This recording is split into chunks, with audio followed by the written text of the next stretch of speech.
अस्सलामुअलैकुम, welcome to my YouTube channel healing mindset with Alina Bhatt. So आज मेरे यूट्यूब चैनल की फर्स्ट वीडियो है जिसको अपलोड करते हुए मैं बहुत ज़्यादा एक्साइटेड हूँ। सो मेरी कोशिश है कि मैं आप तक पॉजिटिविटी फैला सकूँ। अल्लाह मुझे इस मकसद में कामयाब करे, आमीन। So without wasting our time, let's get into this video. मेरे पास होती हैं दो थिंकिंग, इमोशनल और रेशनल। ओके, सो इमोशनल वो होती हैं जिसमें इमोशंस आते हैं like fear, anger, happy, sad and etcetera. Rational हमारे पास आता है जो हमारे इमोशन से हटकर होता है, जो हम दिमाग से फैसला लेते हैं, जो हम बहुत सोच समझ के फैसला लेते हैं। अच्छा, अब उसके पास हमारे पास आते हैं उसके बाद रिएक्शंस। रिएक्शंस डिपेंड करते हैं हमारी थिंकिंग पर।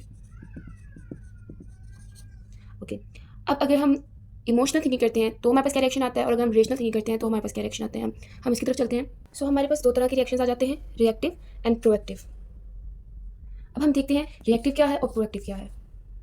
ओके, मैं आपको इसको एक्सप्लेन करती हूँ एग्जांपल से। लेट्स सपोज हमारे पास एक बंदा आता है, लाइक मेरे पास एक आता है इंसान, और मैं चुप करके अपना काम कर रही हूँ, लाइक मैंने उसको कुछ भी नहीं कहा। अब वो मेरे पास आता है और रैंडमली आके उसने मुझे गालियाँ देना शुरू कर दी हैं, ठीक है, और रैंडमली बुरी बातें करना शुरू कर दी हैं, ऐसी बातें जो मेरे दिल को बुरी लग रही हैं। लेकिन अब मुझ पर है, like it's my under my control कि मैं किस तरह की थिंकिंग करती हूँ, ठीक है। अब या तो मैं इमोशनल थिंकिंग कर सकती हूँ या तो मैं रैशनल थिंकिंग कर सकती हूँ। इमोशनल में मेरे पास क्या आ जाएगा, इमोशनल में मेरे पास उस टाइम पे एक्टिवेट होगा एंगर, ठीक है, उस टाइम मेरे पास क्या एक्टिव होगा, एंगर। और अगर मैं इमोशनल थिंकिंग की तो एंगर क्या मुझे करवाएगा, वो मुझे रिएक्टिव बना देगा।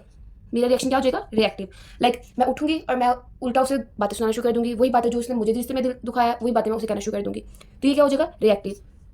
और अगर इसके बरक्स अगर मैं रेशनल थिंकिंग करती हूँ, मतलब मैं उस टाइम दिमाग से सोचती हूँ, मैं इमोशनल थिंकिंग नहीं करती, तो क्या मेरा रिस्पॉन्स तब होगा, तब मेरा रिस्पॉन्स प्रोएक्टिव हो जाएगा।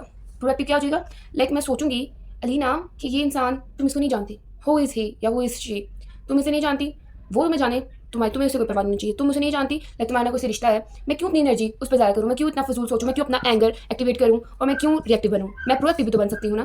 तो मैं उस टाइम पे क्या बन जाऊँगी, प्रोएक्टिव। रेशनल थिंकिंग करके, रेशनल थिंकिंग करके मैं प्रोएक्टिव बन जाऊँगी, इस तरह से अपनी एनर्जी बचा लूँगी, और इस तरह से मेरा जो रिस्पॉन्स होगा, जो रिएक्शन हो जाएगा, वो प्रोएक्टिव बन जाएगा, वो रिएक्टिव नहीं रहेगा।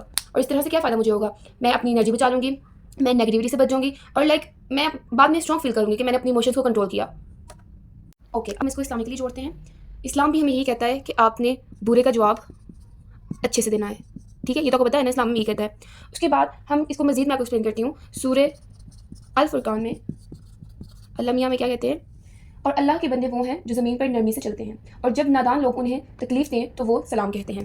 वो क्या कहते हैं, सलाम। देखिए, आपने मेरी राइटिंग पर नहीं जाना, आपने मेरे क्रिएटिविटी पर जाना है जो मैं आपको दे रही हूँ, ठीक है। मेरे काम से मैं क्रिएटिविटी में शो गई हूँ। वो सलाम कहते हैं, ठीक है। सलाम का मतलब क्या है, लाइक सलाम का मतलब होता है तुम पर सलामती हो। बुरे का जवाब अच्छे से दे दिया है, मैंने ना किसी को बुरा कहा है, मैंने मतलब मेरे पास कोई इंसान आया, उसने मुझे बातें सुनाई, और मुझे पता है वो जाहिल है। मैं भी रिएक्टिव बन जाऊँ, मैं भी उसे रिस्पॉन्स उस तरह से दूँ, तो मेरे में और उसमें क्या फ़र्क रह जाएगा, मुझे आप बताएं। मतलब थर्ड पर्सन आप देखें तो आप कहेंगे दोनों ही जाहिल हैं, दोनों ही मतलब क्यों बहस कर रहे हैं। सो मेरे लिए जो इमोशनल इंटेलिजेंट बंदा होगा वो ये सोचेगा कि मैं क्यों अपना टाइम वेस्ट करूँ, मेरे पास करने को और भी बहुत काम है। सो अल्लाह पाक हमें कहता है कि तुम नेगेटिविटी से बचो। मैं आपको इसे और अच्छी तरीके से समझाती हूँ।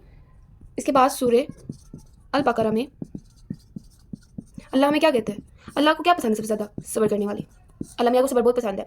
अल्लाह मियाँ सूरह अल बकरा में कहता है, ऐ ईमान वालो सब्र और नमाज से मदद हासिल करो, बेशक अल्लाह सब्र करने वालों के साथ है।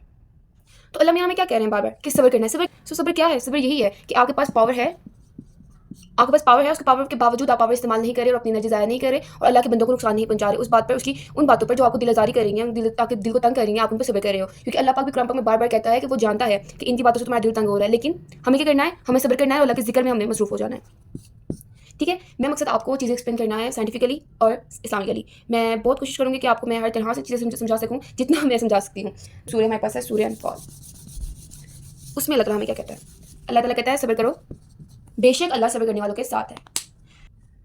सो मैं इस लेक्चर को समराइज करती हूँ। आपने रिएक्टिव नहीं बनना, आप लोगों ने रिस्पॉन्स जल्द नहीं देना, आपने प्रोएक्टिव बनना है, आपने सोच समझ कर उस चीज़ का रिस्पॉन्स देना है। आपने इमोशनल थिंकिंग कभी भी नहीं करनी, अपने इमोशंस को आपने कभी भी ऊपर नहीं जाना, आपने उनको ओवरकम करना है, आपने रेशनल थिंकिंग दिमाग से सोचना है, और ये सब करके आप क्या कर पाएंगे, आप सब्र करेंगे।